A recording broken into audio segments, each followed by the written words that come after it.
Hello guys, मेरा नाम है विकास। तो आज हम पढ़ेंगे एंट्रोपी। ठीक है दोस्तों।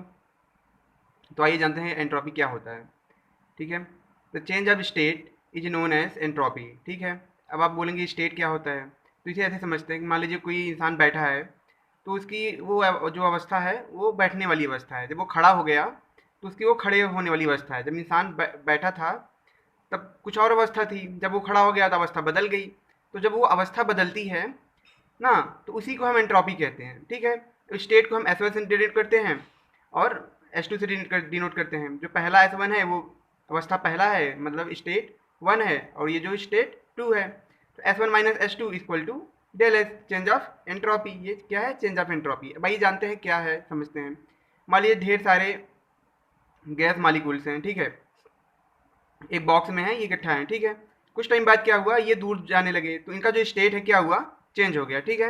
अब देख रहे हैं ना, ये पहले जैसा नहीं रहा, कुछ इसमें चेंज आ गया है, तो इसका स्टेट क्या हो गया, एच टू हो गया। ठीक है। तो ये क्या हो गया, एंट्रोपी चेंज हो गया। ये कितना था, एस वन था, ये कितना हो गया, एच टू हो गया। ठीक है। अब आइए देखते हैं क्या है। मान लीजिए आइस है। ठीक है।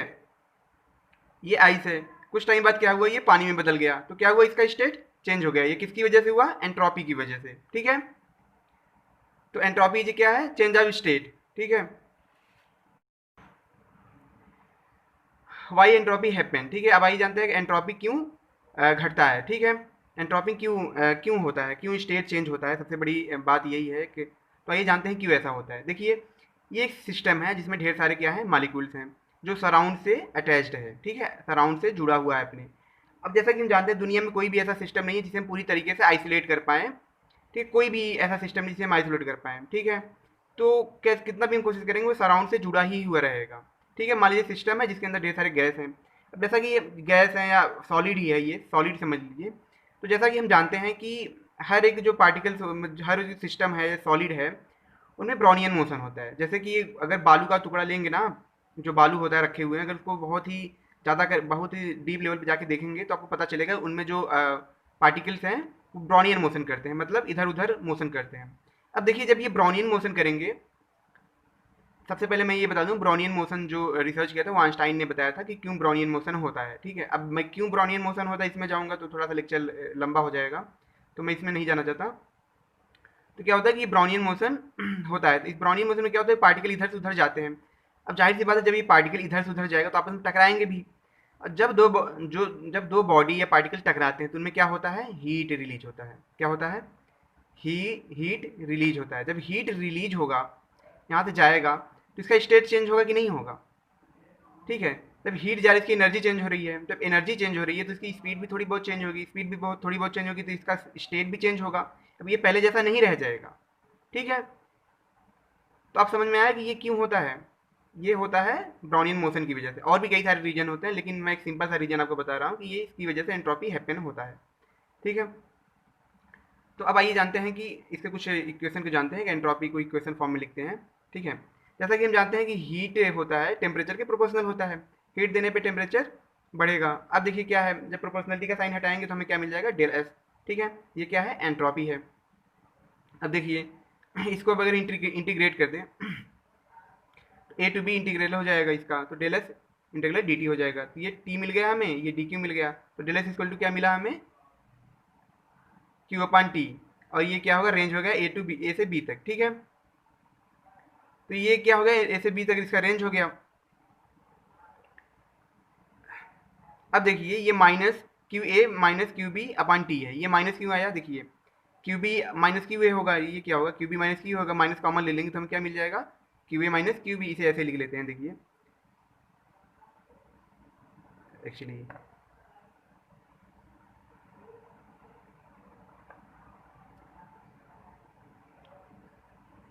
Q B minus Q A है, अगर माइनस कॉमन लिया तो हमें क्या मिल गया, Q A minus Q B.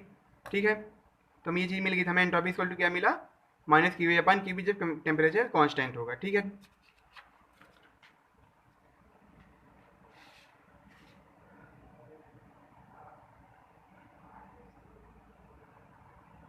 अब देखिए, डेल एस इक्वल टू क्या होगा, minus Q A upon minus Q B upon T. ठीक है। तो डेल एस इक्वल टू में क्या मिला, Q B minus Q A upon T. तो डेल एस इक्वल क्या होगा, डेल क्यू अपान टी। ठीक है। Case first when phase change latent heat L and mass M, देन देखिए जब फेज चेंज होता है, ठीक है, जब फेज चेंज होगा तो क्या हमें मिल जाएगा, minus M L by T. M L क्या है, एम, और latent heat Q equal to हमने जैसे कि जानते हैं क्यू इक्वल टू क्या होता है, क्यू इक्वल टू क्या होता है, एम एल, ठीक है।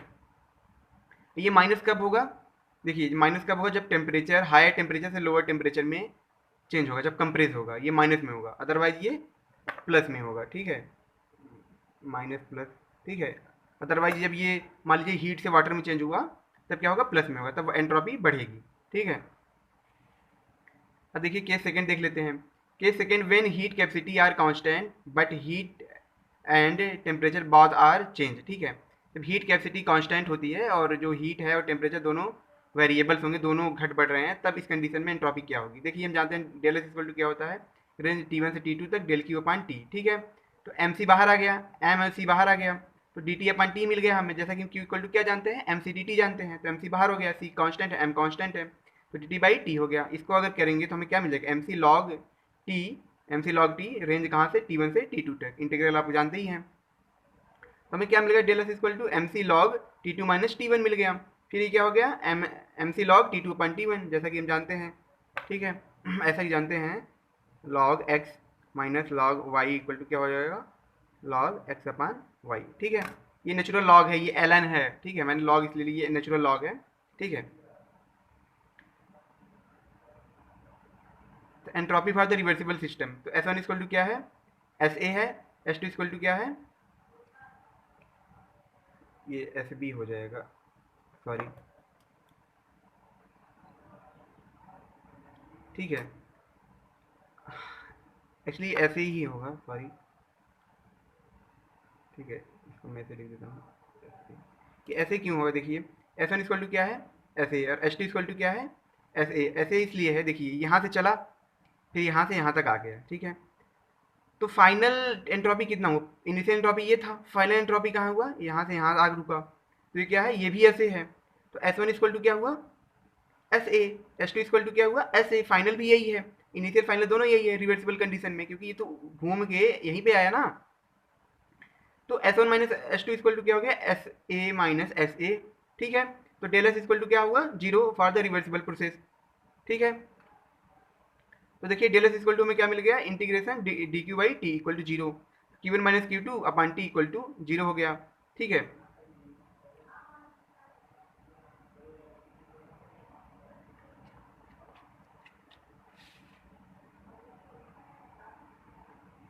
देखिए Q one minus Q two by T equal to zero हो गया, तो ये क्या हुआ, ये किस फॉर्म में लिख सकते हैं हम, Q one upon T minus Q two upon T equal to zero, तो ये उधर चला गया तो हमें क्या मिला, Q one by T equal to Q two by T, तो ठीक है, हमें क्या हो गया, Q one T one equal to Q T T two, मान लीजिए हम टी वन मान लीजिए टी टू मान लीजिए, तो हमें क्या मिला, फॉर द रिवर्सिबल प्रोसेस हमें ये इक्वेशन मिल जाता है, ठीक है। और रिवर्सिबल प्रोसेस के लिए एंट्रोपी क्या होता है, जीरो होता है, देखिए अब दिख रहा है ना, Q one minus Q two upon T equal to zero, तो जो चेंज एंट्रोपी होता है वो क्या होता है, जीरो होता है। भाई ये कुछ क्वेश्चन सॉल्व कर लेते हैं, तो आपको और भी कॉन्सेप्ट अच्छे से क्लियर हो जाएगा। देखिए क्वेश्चन है, 10 power minus 2 kg of steam at 100 degree Celsius and atmospheric pressure and 1 atmospheric pressure condenses at the same temperature and pressure. Calculate entropy change of steam. The latent heat of steam is 2.26 in 10 power 6 joule के जी inverse. तो देखिए D S equal to क्या, फिर से question पढ़ लेते हैं हम। 10 power minus 2 kg of steam at 100 degree Celsius, mass कितना है, 10 पावर माइनस 2 kg है, टेम्परेचर कितना है, 100 डिग्री सेल्सियस है, ठीक है। और प्रेशर कितना है, 1 एटमॉस्फेरिक प्रेशर है, 1 atm है, ठीक है। अब देखिए कंडेंसेस एट सेम टेम, देखिए कंडेंस कर रहा है, मतलब कंडेंस कब होता है, जब कोई बॉडी हीट है उसको और ठंडा करना हो, जैसे कि वाटर को आइस में चेंज करना हो, तो क्या होता है, कंडेंस होता है। इस कंडीशन में मैंने क्या बताया था, एंट्रोपी हमेशा घटेगा, मतलब माइनस में होगा, कब, क्योंकि यहाँ पे फेज चेंज होगा, ठीक है। Condense same temperature and same pressure, ठीक है, मतलब सेम टेम्परेचर प्रेशर पे क्या हो रहा है, कंडेंस हो रहा है, ठीक। Calculate entropy, calculate entropy of the steam, मतलब स्टीम की एंट्रोपी को पता करना है, गिवन क्या है, latent heat of steam is 2.26 into 10 power 6 joule के जी इनवर्स, ठीक है। देखिए इसमें एंट्रोपी क्या लिख, फेज चेंज हो रहा है, तो मैंने आपको फेज चेंज के लिए बताया था माइनस एम एल अपान टी, माइनस क्यों होगा, क्योंकि कंडेंस हो रहा है, अगर ये एक्सपैंड होता, ठीक है, मतलब आइस से वाटर में बदल जाता तो ये प्लस में होता, लेकिन ये क्या हो रहा है, कंडेंस हो रहा है, तो माइनस में एंट्रोपी होगा, क्योंकि क्योंकि क्या हो रहा है, देखिए अगर कोई चीज़ वाटर है जिसकी टेम्परेचर कुछ ज़्यादा है, कोई चीज़ वाटर है, ठीक है, मान लीजिए वाटर है, इसकी टेम्परेचर कुछ ज़्यादा है, जब ये आइस में चेंज होगा इसका मतलब टेम्परेचर इसका टेम्परेचर घट रहा है ना, क्या हो रहा है, इसका टेम्परेचर घट रहा है, तभी ना आइस में चेंज हो रहा है। अगर टेम्परेचर घट रहा है तो ये माइनस में होगा, क्यू माइनस में होगा, जब क्यू माइनस में होगा तो माइनस एम एल हो जाएगा, इक्वल अपन टी हो गया, ठीक। तो मास इक्वल टू क्या दिया गया, 10⁻² kg दिया गया, टी इक्वल टू क्या है, 100 डिग्री सेल्सियस दिया गया है, ठीक है। इसको अगर केल्विन में चेंज करेंगे कितना हो जाएगा, 273 प्लस 100 केल्विन, ये कितना हो गया, 373 केल्विन। एल इक्वल टू क्या है, 2.26 इंटू 10⁻6 जूल के जी इनवर्स। तो डी एस इक्वल टू क्या हो गया, -10⁻², इंटू 373 अपॉन टी, ठीक है।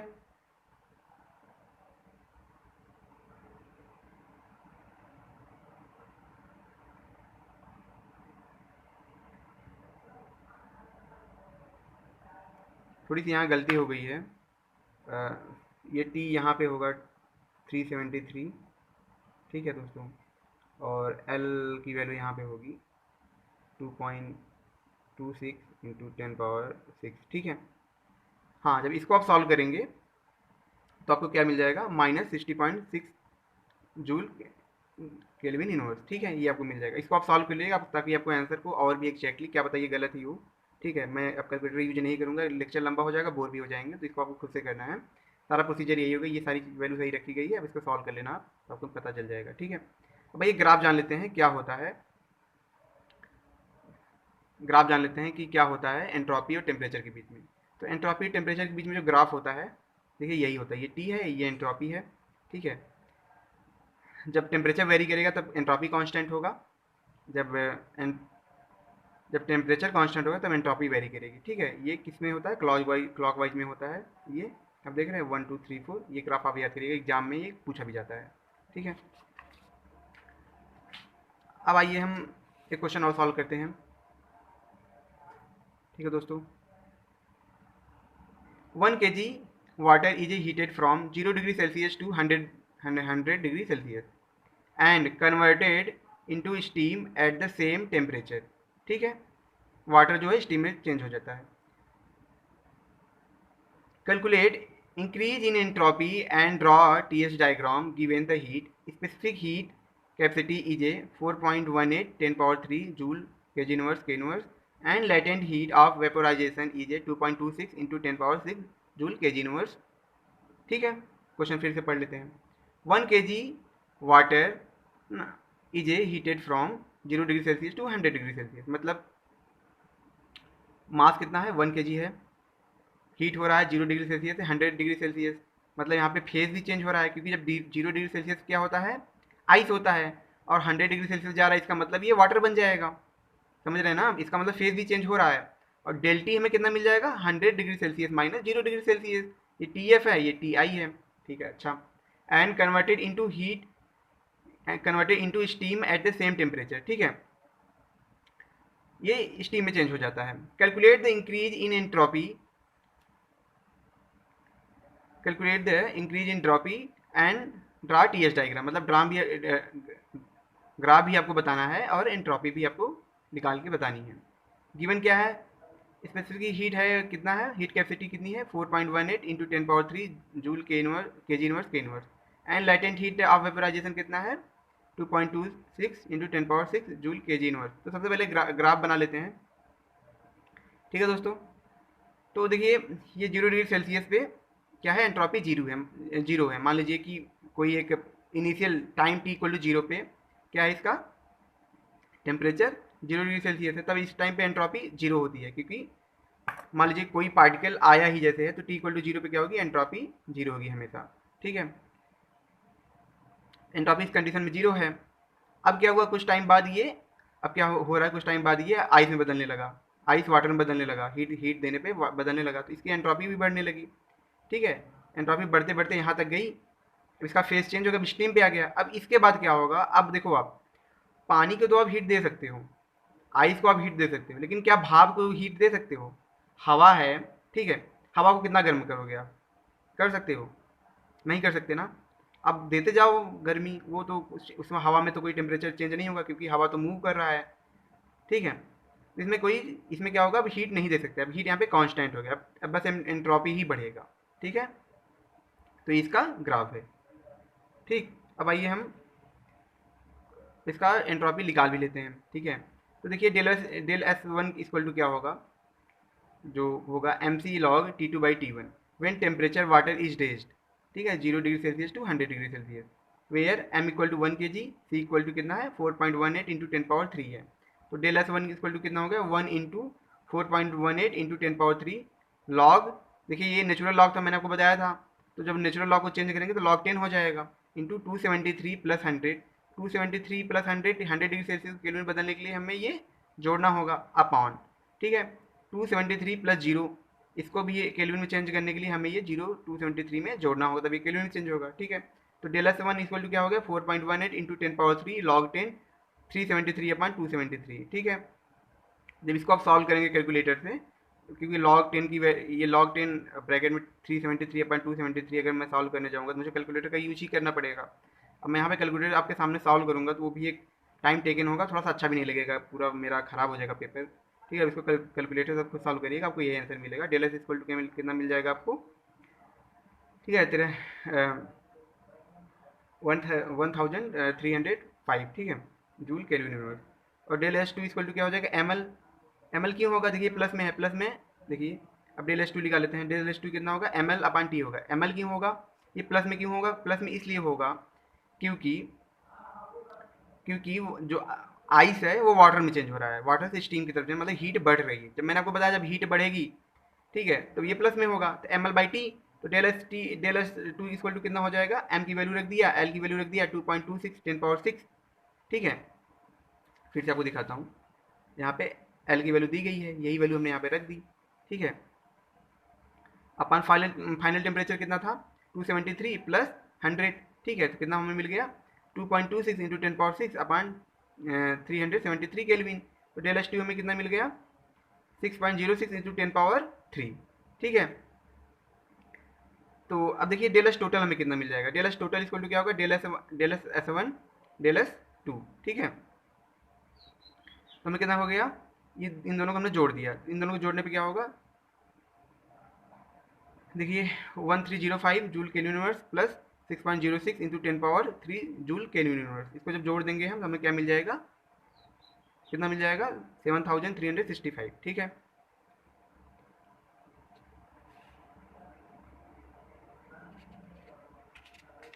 अब आइए हम एक क्वेश्चन और सॉल्व कर लेते हैं, ठीक है दोस्तों।